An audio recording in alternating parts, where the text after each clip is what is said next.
Boa tarde, pessoal. Bem-vindos a mais um Rascunhos Econômicos. Eu sou o Léo.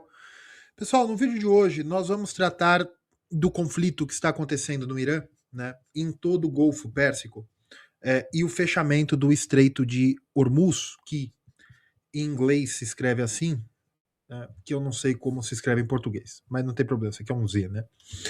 Bem, o que vem acontecendo aí do dia 1º para cá, de março de 2026, é um conflito militar entre os Estados Unidos, Israel e o Irã, e que o Irã atacou de volta, contra-atacou bases militares dos Estados Unidos no Golfo Pérsico e no final da noite de ontem, dia 2 de março, veio notícias fidedignas de que o Irã baixou a ordem para o fechamento do Estreito de Hormuz.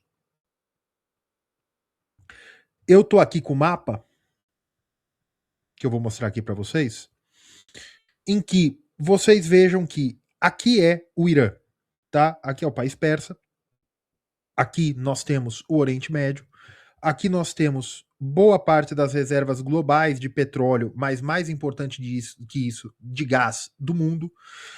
O Kuwait é um importantíssimo produtor de petróleo, a própria Arábia Saudita, o Bahrein, o Catar e os Emirados Árabes são importantes produtores de gás. Só que tem uma outra coisa que também está em jogo nesse conflito, que é a capacidade econômico-financeira do Oriente Médio.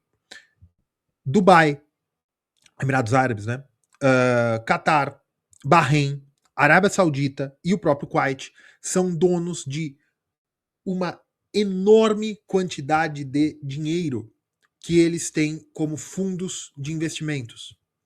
Esses fundos de investimento podem ser fundos soberanos ou podem ser fundos dos donos dos estados, né, da monarquia, dos membros da monarquia do Golfo. Dubai, nos últimos 10 anos, vem atraindo uma série de empresas internacionais de setores de pagamentos.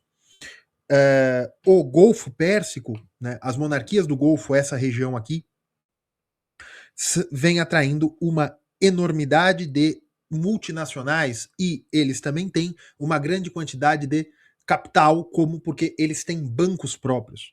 Bahrein, o Catar, os Emirados Árabes, a Arábia Saudita, o Kuwait, eles possuem ações de bancos internacionais e de bancos árabes no mundo inteiro, que atuam seja para o mundo árabe em si, seja para países do Ocidente, que às vezes você nem sabe que esses bancos têm capital árabe. Eles atuam, os países do Oriente Médio, os países do Golfo Pérsico, atuam em obras de infraestrutura no mundo inteiro. A capital árabe no Brasil, a capital árabe nos Estados Unidos. A família real saudita é dona de empresas importantíssimas nos Estados Unidos, tanto de economia real como economia financeira. Qualquer estresse nessa região é sempre visto pelos seus analistas de geopolítica favoritos como um problema sobre a circulação e a oferta de petróleo no mundo. Eu, como economista, eu gostaria de fazer uma análise de conjuntura, afastando um pouco a geopolítica, que é uma ciência muito datada, uma área do conhecimento muito datada, para trazer mais claro como análise de conjuntura de infraestrutura, análise de conjuntura de meios de economia real, o canal real da economia. Veja, Dubai, Bahrein, Catar tem grandes empresas do ramo financeiro. Catar, Bahrein tem grandes campos de gás natural. Arábia Saudita, Kuwait, um pouco das outras monarquias também, elas têm uma grande produção de petróleo. O Estreito de Hormuz é por onde passa 20% do gás natural do mundo e quantidade ainda mais relevante de petróleo. Se vocês verem isso aqui, o fechamento desse estreito aqui, deste pedacinho aqui, isso aqui é seríssimo para a logística internacional. Se vocês verem, o Estreito de Hormuz tem 100 quilômetros. 100 quilômetros, coisa de 100 quilômetros. O petróleo extraído no Kuwait, ainda no Iraque, um pouco aqui nessa região aqui, mais na Arábia Saudita, eles têm que passar por este estreito. Passando por esse estreito, eles adentram no Golfo de Omã e aí vão provavelmente para a Europa, aqui por outro problema muito sério, que é no Golfo de Aden, aqui com os Houthis. Ou seja, há dois canais, há dois lugares no mundo, dois estreitos, que têm um problema muito sério de segurança marítima para a passagem desses canais de logística. Porque saindo aqui do Estreito de Hormuz, né, o Estreito de Hormuz, perdão, você entra no Golfo de Omã, aí sim, e vai e sobe para o Oriente Médio, e sobe para o Mediterrâneo via Canal de Suez. E aqui você tem os grandes consumidores de petróleo e gás natural. Você também tem a saída aqui para a China, né? Que a China tem um importante a China tem um importante terminal de gás e de petróleo aqui no Paquistão, um porto construído pela China, mas também passa aqui, passa pelo Estreito da Malásia aqui, para ir para a China, né? Mas aqui está desenhado também como é a logística internacional de petróleo e de gás. Eles precisam desse estreito para a livre passagem, para a livre navegação. Caso contrário, um dos maiores produtores de gás do mundo, que é o Catar, não vai conseguir mandar a sua produção para a Europa. E vale ressaltar que, desde a invasão da Ucrânia pela Rússia, os gasodutos que trazem gás da Rússia para a Europa estão comprometidos. O que funciona na Ucrânia, acho que ainda está funcionando, né? Que vem da Rússia, passa para o território ucraniano, e só que o que vinha aqui pelo Báltico, né? Para passar aqui pelo norte da Europa, também o Nord Stream 2 foi destruído, tal. E você tem um grande produtor e exportador de gás, que é o Azerbaijão, que está aqui nessa região também, que ele sai aqui do Mar Cáspio, sobe por Tbilisi, né, passa o Azerbaijão, sobe por Tbilisi, entra na Armênia Ocidental aqui, né, no território invadido da Armênia, na Turquia, sobe e vai para a Europa. Aqui é importante nós vemos que qual é a diferença de geopolítica para, na verdade, economia, para a complexidade de conjuntura econômica. Você pode dizer que, por questões geopolíticas, não há canais, não há gasodutos, oleodutos que liguem, né, os poços do Azerbaijão diretamente com a Europa. Não há canais que liguem os poços sírios, os poços sauditas, tal, diretamente com a Europa. Mas, na verdade, é geopolítica se você assim fizer o recorte. Porém, o que isso é? É o custo. Custo o quê? O custo de seguro, permissões para construção, licenças de construção, license, né? De construção e operacionalidade. Aqui no Levante, você não tem um Estado consolidado que possa dar segurança a essa infraestrutura. Aqui, no território do Kurdistão, você tem o problema do não controle total da Turquia sobre esse território, da Turquia, do Iraque, da Síria sobre esse território. Aqui na Armênia Ocidental, território invadido da Armênia Ocidental, faz parte hoje da República da Turquia, você tem o problema geográfico, mas também de insurgência dos grupos curdos, que geram algum problema, mas o gasoduto vem aqui do Azerbaijão, sobe pela Geórgia e vem aqui mais pelo norte, onde era a Grécia Pôntica, e para entrar na Europa. O problema seria a necessidade da construção de uma infraestrutura que ligasse totalmente os países do Golfo Pérsico com a Europa. Só que aí você tem um outro problema fundamental. O corredor de passagem seria via Turquia. E a Turquia não é o país mais confiável do mundo para essas coisas. Por conta de regulamentação, por conta de cobrança de taxas e uma série de coisas. Isso tudo é o máximo de geopolítica que esse conflito pode suscitar. O problema da instalação e operacionalidade dos gasodutos e dos oleodutos.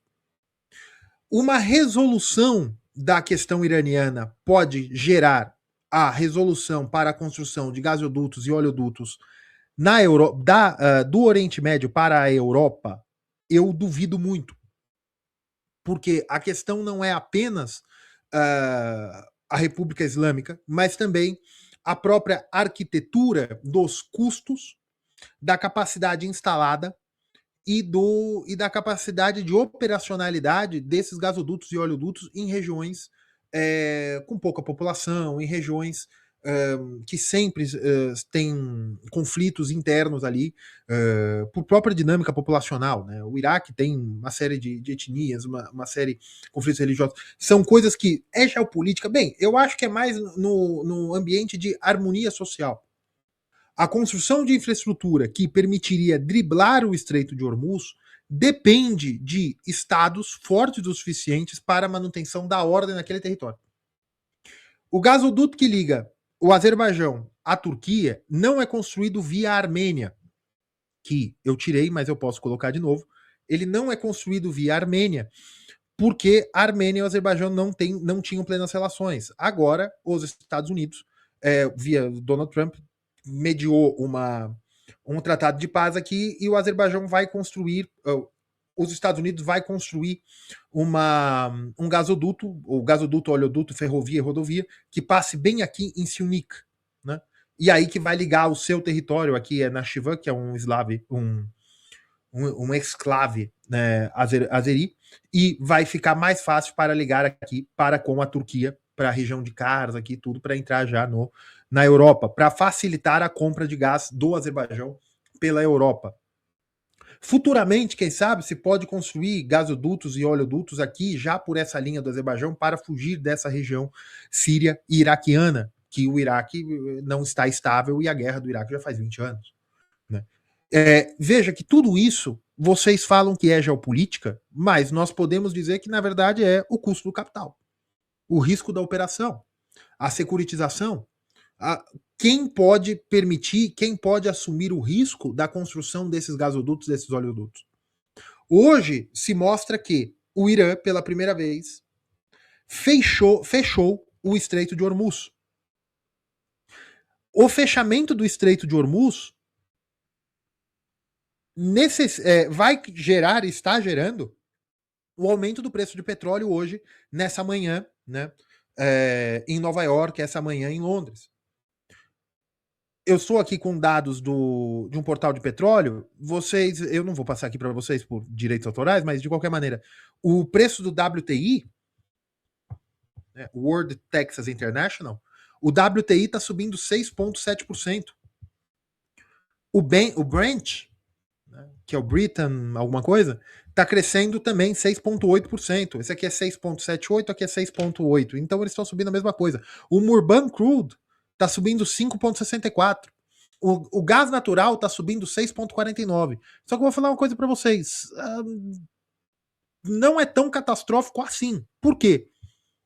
Eu tenho certeza que o mundo está com a mesma opinião que eu quero falar aqui para vocês. O fechamento de Hormuz, né, como nós estabelecemos aqui, que não há infraestrutura para driblar Hormuz, tá? Não há infraestrutura para driblar Hormuz. O petróleo que sai do Catar, o petróleo e gás que saem ali da região do Golfo tem que ir para a Europa por Hormuz, passando por Sinai, pelo Estreito pelo canal de Suez, perdão, passando ali por Suez e passando também por onde tem a atividade dos Houthis, que foi debelada. E por que eu volto para a atividade dos Houthis? Os Houthis tiveram a capacidade de deturpar, ou seja, de prejudicar o comércio internacional de petróleo, tal qual está se fazendo agora com Hormuz. Porque aqui o petróleo que vai para a Europa só pode ir de navio. O petróleo e o gás. Quando se fecha ou se fica muito difícil navegar no Golfo de Adém para entrar no Mar Vermelho e assim passar o canal de Suez, entrando na Europa, aqui na Grécia e na Itália, na Grécia, na Itália e na Espanha existem terminais para recebimento de gás natural, liquefeito, essas coisas todas. Quando os Houthis fecharam esse canal, você teve aumento do preço do petróleo? Teve. Só que aí você teve também uma outra coisa, o aumento do preço dos seguros internacionais. Por quê? Porque aí era necessário passar os navios pela África, pelo sul da África, para chegar na Europa. Existe uma outra rota que é para facilitação disso aqui. Isso aqui tem gelo pra caramba, tá? Para você fazer o comércio internacional pelo norte. Né? Evidentemente, não para petróleo em si ainda, mas são as rotas internacionais necessárias como infraestrutura de transporte. Veja, pessoal, isso não é geopolítica, isso não é o domínio, isso é uma coisa importante, isso não é o domínio da política pelo território.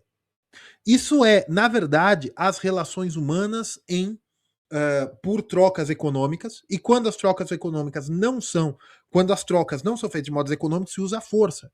Isso é negação da economia. Porém, para você fazer uma troca econômica, para você ter comércio nacional, você precisa de bens e serviços. Os bens são petróleo, urânio, ouro, ferro. Isso são bens commodities. E você precisa de serviços básicos para o comércio internacional de commodities, que é a livre navegação, que são os seguros internacionais, que são o sistema de pagamentos e intermediação financeira. Isso são condições sine qua non para o próprio comércio internacional, para as próprias cadeias globais de suprimento de petróleo, de gás e de qualquer outro mineral ou comida e alimentação. Veja, quando há o fechamento de Hormuz, nós temos exemplos de, em 2021, se eu não me engano, um navio fechou o canal de Suez por algum problema técnico do navio mesmo. O canal de Suez ficou fechado coisa de uma semana. O preço internacional do petróleo e dos fretes marítimos aumentou muito.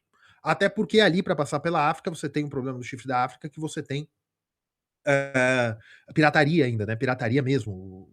Navios que tentam abaloar outros para roubar a carga. Ou para sequestro e tal. Você teve o aumento do preço do frete e do petróleo por conta disso aí. Você também teve o aumento do frete e do petróleo por conta do conflito com os Houthis.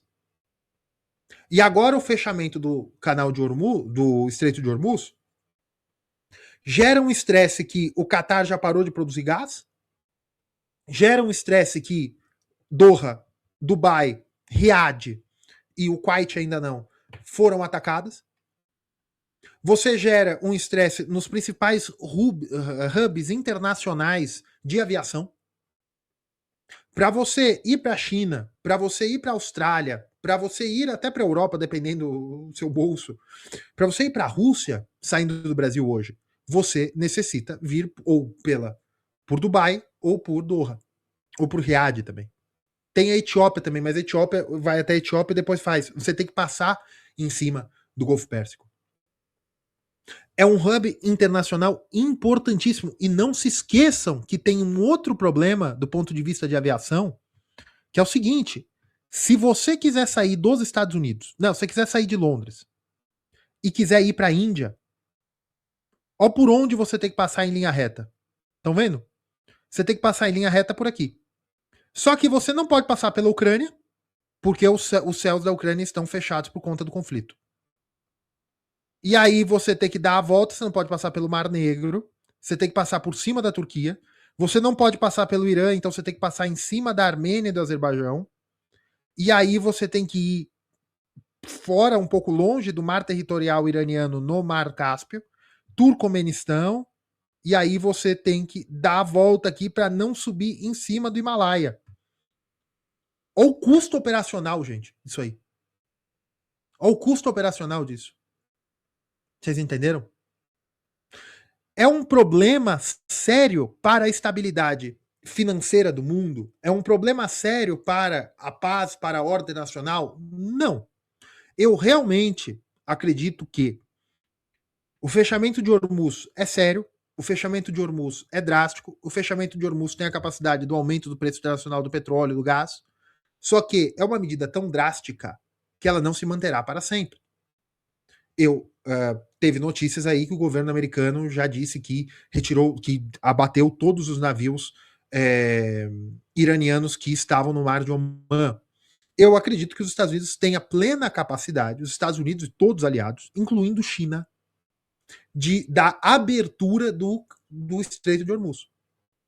Uma zona de segurança, alguma coisa, eles teriam plena capacidade de fazer isso. Se demorasse 4, 5 dias, eles teriam plena capacidade, ou até de fazer via escolta. Esse tipo de coisa. Foi a mesma coisa que os americanos fizeram para o abastecimento da Europa na Segunda Guerra Mundial, para o abastecimento de seus aliados no Sudeste Asiático. Veja, isso são problemas militares de ordem não econômica que geram perturbações econômicas, do ponto de vista financeiro, que é o preço dos ativos, do ponto de vista da economia real, a produção de gás, a produção de petróleo, e do ponto de vista real também em turismo e logística internacional, não ligados ao petróleo, mas o Catar, a Arábia Saudita e Dubai e os Emirados Árabes são importantíssimos para a logística internacional de aviação. Não só para você ir passear em Dubai, mas para cargas virem da China via avião, tanto para o Brasil como para os Estados Unidos, para comércio via aviação mesmo, que existem produtos que vêm por avião, vêm de carga aérea internacional via aviação. Veja, este conflito está paralisando os PIBs mais importantes da Ásia. Sempre que vocês falam de Ásia, vocês acreditam que a Ásia que as economias asiáticas importantes aqui, Japão, China, Coreia do Sul e os tigres asiáticos. Sim, evidentemente, eles são países importantíssimos. Porém, pessoal, Emirados Árabes, Arábia Saudita, Kuwait, até a Jordânia, de uma determinada maneira, Bahrein, Catar e Omã são países importantíssimos para o sistema financeiro internacional. São países importantíssimos para a produção internacional de tecnologia de engenharia, tecnologia até para consumo e demanda militar e oferta militar. Os Emirados Árabes têm um programa espacial desenvolvido. Os Emirados Árabes, é que talvez vocês sejam até mais novos que eu, mas quando eu comecei a me conhecer como gente, os Emirados Árabes não eram nada. Os Emirados Árabes passaram por um processo de progresso e boa parte dos aplicativos que vocês têm no seu celular são aplicativos dos Emirados Árabes. Boa parte das operações internacionais que vocês fazem, até para compra de cripto, se faz nos Emirados Árabes. Ontem houve uma instabilidade nos data centers instalados nos Emirados Árabes para fins de infraestrutura bancária. Já foi resolvido, mas é mais uma disrupção. Então, sempre que vocês ouvem sobre a encrenca que está acontecendo, vocês pensam logo no petróleo. Arábia Saudita, Emirados Árabes, Catar, Kuwait, eles são muito mais importantes do que petróleo hoje. Então, pessoal, eu duvido que essa situação vai se manter por muito tempo. O Estreito de Hormuz tem que ser aberto. E, digo mais, o fato do fechamento do Estreito de Hormuz poder causar tanta dor de cabeça vai causar a capacidade de que o custo-benefício da construção da infraestrutura pelo Oriente Médio, né, ali Síria, Levante, ou até fazer entre Israel e Líbano, de alguma maneira, a construção dessa infraestrutura de gás e petróleo vai fazer valer a pena. E outra, se o gás e o petróleo continuar subindo de preço, poços de petróleo na Venezuela, na Guiana, Guiana ou Suriname, Canadá, Estados Unidos, vão começar a ser economicamente viáveis. Porque hoje, porque o petróleo do Oriente Médio é muito barato. É barato de se explorar. E você tem a OPEP, você tem todas essas coisas.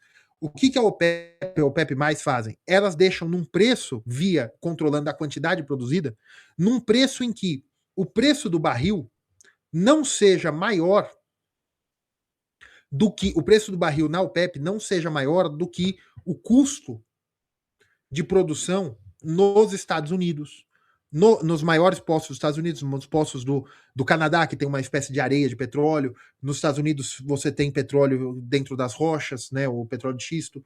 Você tem poços do pré-sal brasileiro e da África, que são também com um custo de exploração mais alto. Então, a OPEP sempre faz de uma maneira, via a quantidade de produção, para impedir, para que o preço de venda seja o mais próximo possível do custo de produção dos outros poços fora do Oriente Médio ou dos seus países membros. O que incentiva que o Brasil não tenha tanta escala produtiva, né? O Brasil tem uma grande escala, mas que não seja um player internacional tão importante que sempre dependa do preço de referência dos países árabes, das monarquias do Golfo.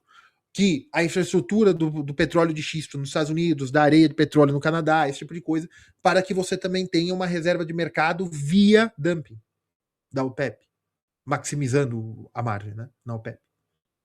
Então vejam, isso é uma coisa importante que, caso o Hormuz se mantenha fechado durante muito tempo, existe capacidade produtiva na Venezuela, no Brasil, nos Estados Unidos, no Canadá, no Sudeste Asiático, para entregar petróleo para o mundo.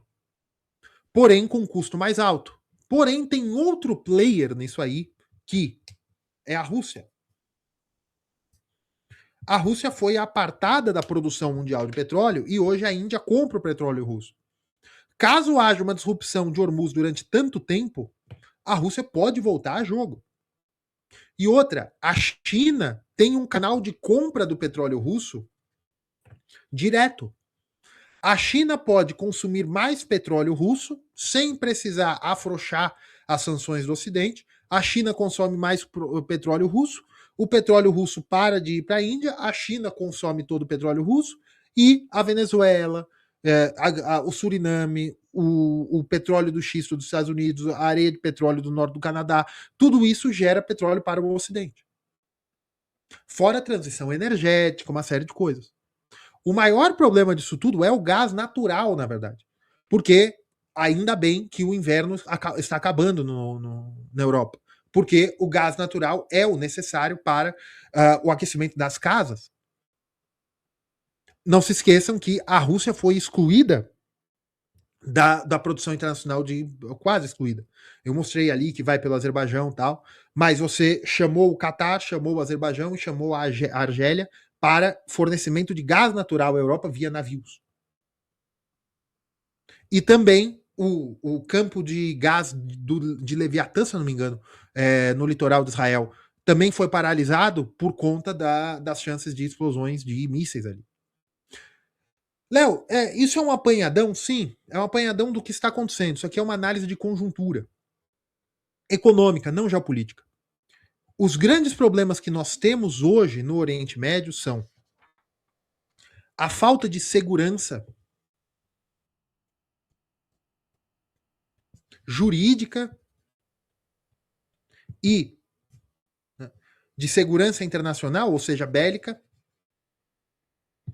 para a construção de infraestrutura. Que infraestrutura? Oleodutos e gasodutos, que ligassem as monarquias do Golfo diretamente à Europa. Você tem o problema do custo de oportunidade para a construção dessa infraestrutura. O Catar, a Arábia Saudita, os países maiores produtores ali, o Kuwait, para que eles construiriam essa infraestrutura? Se eles, como membros da OPEP, a eles é bom que o preço do petróleo suba com a produção caindo no ponto em que a receita se mantenha a mesma. Se eu vendia 10 litros a R$1, eu tinha uma receita de 10. Agora eu vendo 5 litros a R$2, eu continuo tendo receita de 10. Também tem o problema da própria cartelização da distribuição do petróleo. O suprimento constante de petróleo via gasoduto e oleoduto também não interessa plenamente os players produtores de petróleo, porque para eles está bom. Só que há uma coisa nova na equação, que é o ataque aos próprios países que são hubs financeiros, logísticos, de tecnologia. Estuda geopolítica? Não, isso é economia, é uma análise de conjuntura. O que está acontecendo? Qual é o choque na economia real? Vai haver escassez de petróleo? Não. Há produção suficiente de petróleo no mundo. O problema é o preço.